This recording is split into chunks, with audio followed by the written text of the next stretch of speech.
What if I told you that your kids learn 40 times faster when they're playing than when you're teaching? I know it sounds unbelievable, but that's exactly what brain science shows. Researchers found it takes about 400 repetitions to create a new neural pathway when a child is drilled or taught through repetition. But when that same concept is learned through play, guess what? It only takes 10 to 20 repetitions. Let that sink in. Play isn't a break from learning. Play is learning, and it's supercharged. I love seeing my grandchildren play, all of the things that they learn from this playing. And why does this change everything? If you're the mom trying to juggle nursing a baby, chasing toddlers, answering mom, mom, mom every 15 seconds, and still feeling guilty you didn't get to the reading lessons, this is for you. You're not failing, you're following design. You're not failing. Our children's brains were built to learn best through curiosity, movement, imagination, and story. And every time they pick up a stick and turn it into a sword or a spoon and call it a microphone, their brains are connecting ideas across multiple regions at once. Traditional teaching, whether it's in the home or in a school, it usually isolates skills. One subject, one sense at a time. But play floods the brain with sensory information, touch, sound, balance, motion, emotion, and that's why learning sticks so much faster. When a child plays, their brain releases dopamine, the feel-good chemical tied to motivation and memory. That burst of joy is literally writing their brain to remember what they just experienced. When learning feels good, when it's fun, the brain says, let's do it all over again. So let's take a peek inside the playful brain, and let's just see what's happening. When your little one is building a block tower or playing with their Legos, the prefrontal cortex, the planning center, is firing. The motor cortex maps each small hand movement. The cerebellum fine-tunes balance, and the limbic system, where emotions live, says, this is exciting, keep going, woohoo! And at that moment, your child is practicing physics, math, patience, and persistence without even realizing it. And when they're playing pretend, maybe setting up a restaurant in the living room, mirror neurons kick in, and those empathy neurons let us imagine what someone else is thinking or feeling. So while they're handing you a fake hamburger and saying, that'll be $5, they're also learning communication, negotiation, and emotional intelligence. That's not wasted time. That's genius in progress. So here's a story from my own life as a grandmother. So one afternoon, my grandkids decided my living room needed a makeover. Cushions everywhere, blankets all over the chairs, and they announced it was the Forest Cafe. Okay, I'm all in for it. I'm happy to do that. They wrote menus, they took orders, they charged pretend money, and solved every problem that came their way. When they realized they were out of pancakes, they brainstormed substitutes, tallied prices, and negotiated who'd wash the dishes. I just watched. I was immersed in it, but I was watching, half laughing, half amazed, because in that 45-minute burst of play, they practiced reading, math, creativity, teamwork, and problem solving. No worksheets required.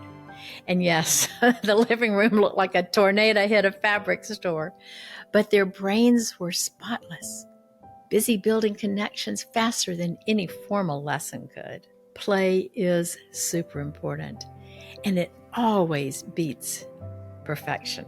So here's the truth that most moms never hear. Children don't need perfect lessons. They need engaged senses.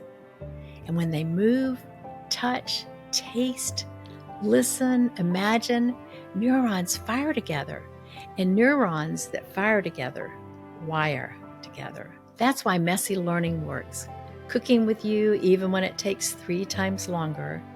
Digging in the garden and discovering the worms. helping fold laundry even if every shirt ends up wrinkled. All of that, even though it's play in a sense, they're learning, and these moments create pattern recognition, sequencing, and motor coordination. They're not chores, they're early brain architecture. And there are a lot of practical ways that you can harness play. I'm loving it so much as a grandmother because I'm seeing children in a whole different light than I did when I was raising my own. But here are 5 simple ways to invite more brain-building play into your week without adding anything to your to-do list. So number one, narrate your daily life. When you cook, talk out loud. We need 2 cups of water. And what happens if we pour too much? That's math, cause and effect, and language development in one sentence. Number 2, say yes to pretend. If your child wants to help with a grocery list by drawing pictures instead of words, celebrate that. They're learning symbols, planning, and categorizing. Number 3, rotate toys instead of buying more. A small selection sparks creativity better than a giant pile. Your pantry with your own canned goods are marvelous for them to use for grocery shopping. And then when the old toys do reappear, the brain treats them like new stimuli, fresh learning every time. 4, protect unstructured time. Schedule boredom. And I am serious about this. When kids have nothing planned, their default mode network, the brain's creativity engine lights up. 5, join the play for 5 minutes, just 5. When you sit on the floor and follow their lead, oxytocin rises for both of you. Connection and safety becomes the foundation for deeper learning later. You don't need fancy curriculum. You just need presence and permission. Part 6 is what I call kingdom boredom, and it's the sacred art of doing nothing. Now let's talk about the one thing moms dread to hear. I'm bored, and I say to my grandkids, fabulous. Now your brain's going to kick in and you are going to create something you've never dreamed of before. But what if boredom isn't the problem? What if it's actually the portal? And I call this the kingdom boredom. It's that sacred space where nothing is happening on the outside, but everything is awakening on the inside. When we stop rescuing our kids from boredom, we make room for imagination. We give their brains a chance to wander, connect ideas, create. Neurologically, boredom activates the default mode network, the same system that sparks daydreams, empathy, and invention. Spiritually, it's the quiet where the still small voice can whisper. So when your child sighs, "There's nothing to do," don't panic, just smile or laugh. You've just opened the door to wonder. Because kingdom boredom is where heaven trains the imagination. It's the borderland between comfort and calling, between distraction and discovery. Let boredom be the doorway to wonder. We don't want our kids to constantly fill up their time with screens. Let them be bored so that they can wonder and they can then start to create. But I think it's important, Mom, that we talk about also mom guilt. That mom guilt that sneaks in, the one that says, you should be doing more blah, blah, blah. You should be doing more blah, blah, blah, whatever, more structure, more lessons, whatever. That voice is lying. Research shows that early academic pressure can actually reduce long-term motivation. And children pushed too early into rigid learning sometimes lose the curiosity that fuels real intelligence. So the next time you see flashcards on sale, remember you already own the most powerful teaching tool, and that is play. Your kitchen floor, your backyard, your couch cushions, they're all brain labs. I want you moms to learn how to replace the guilt with gratitude for those messy moments. See the chaos not as failure, but as evidence of growth. And then let's talk about the faith connection. I believe this design isn't an accident. God could have wired learning to feel mechanical. Instead, He made it joyful. He hid discovery inside laughter, motion, and wonder. And when your child plays, they're doing what they were created to do. Explore creation itself. And when you watch them, you're witnessing worship in its simplest form: delight, adoration. So don't rush to make it tidy. Sacred things are often a little messy, so don't worry about a messy child or a messy house. And then let's talk about reframing the chaos. And here's your reframe. When your house looks like a fort factory exploded, that's not chaos. That's neuroarchitecture in progress. Every blanket tent is a mini university. Every make-believe story is a leadership seminar. Every pile of blocks is a physics lab. Your kids are learning 20 to 40 times faster through that kind of play than they would in a formal lesson. So let them explode the living room from time to time. And you, Mama, are doing the hardest, holiest work, providing the safety and the space for that to happen.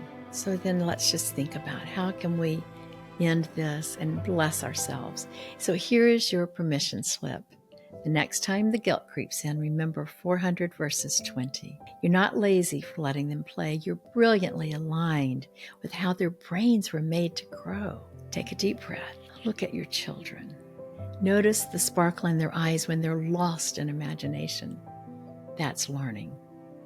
That's love, and that's legacy. So mamas, let go of the guilt. Give yourself a little space to play too. It is so much fun. Sing in the kitchen, dance with them in the living room, woohoo! Laugh until you cry, climb under the table with them, play hide and seek with them, because your brain needs joy just as much as theirs, and joy multiplies when we share it. Until next time, celebrate your mama moments, and remember, mamas, I love you. And if I can help you live beyond the chaos and to learn through play and to let your children learn through play, I will have done my job. It's the smartest, holiest kind of learning there is. So have a glorious day.